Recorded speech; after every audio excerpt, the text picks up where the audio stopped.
This is doctor Shravya working at cell health. ఈరోజు మనం haemoglobin levels maintain చేసుకోవడం కోసము ఏమేమి ఫుడ్స్ తీసుకోవాలనే దాని గురించి మాట్లాడుకుందాం. జనరల్గా ఈ మధ్య అందరికీ హిమోగ్లోబిన్ లెవెల్స్ అనేవి చాలా తక్కువగా ఉంటున్నాయి. మెయిన్లీ ఆడవాళ్ళలో చాలా తక్కువగా ఉంటుంది. ఇది మెయింటైన్ చేసుకోవడానికి మెయిన్గా కావాల్సిన కాంపోనెంట్స్ వచ్చేసి ఫోలేట్, ఐరన్, వైటమిన్ సి, ఇంకా వైటమిన్ B12, ఇంకా ప్రోటీన్.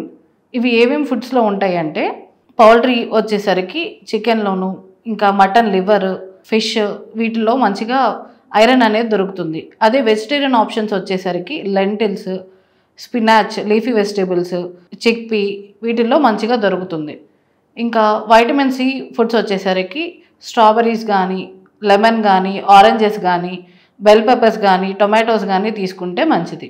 ఫోలేట్ రిచ్ ఫుడ్స్ వచ్చేసరికి గ్రీన్ లీఫీ వెజిటేబుల్స్, ఇంకా dairy products like milk, butter, cheese, ఇంకా ఫిష్లో, షెల్ ఫిష్లో బాగా దొరుకుతుంది.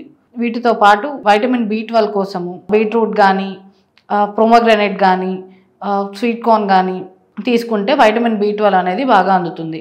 నట్స్లో వచ్చేసరికి క్యాష్యూ కానీ, పంకిన్ సీడ్స్ కానీ తీసుకుంటే మంచిది. ఇంకా డ్రై ఫ్రూట్స్లోకి వచ్చేసరికి రైసిన్స్ కానీ, ఆప్రికాట్స్ కానీ చాలా మంచిది. అంజీర్ కూడా ఉపయోగపడుతుంది. ఓవరాల్గా మనము హిమోగ్లోబిన్ లెవెల్స్ మెయింటైన్ చేయాలంటే ప్రోటీన్ ఫుడ్ కూడా తీసుకోవాలి. టోఫు కానీ, పన్నీర్ కానీ, ఎగ్, చికెన్ కానీ, మటన్ కానీ. అదే వెజిటేరియన్స్ వచ్చేసరికి దాల్స్ బాగా తీసుకుంటే, అంటే లెంటిల్స్ బాగా తీసుకుంటే మంచిది. ఇవన్నీ కాంబినేషన్లో తీసుకున్నప్పుడే మన HB లెవెల్స్ అనేవి ఇంప్రూవ్ అవుతాయి.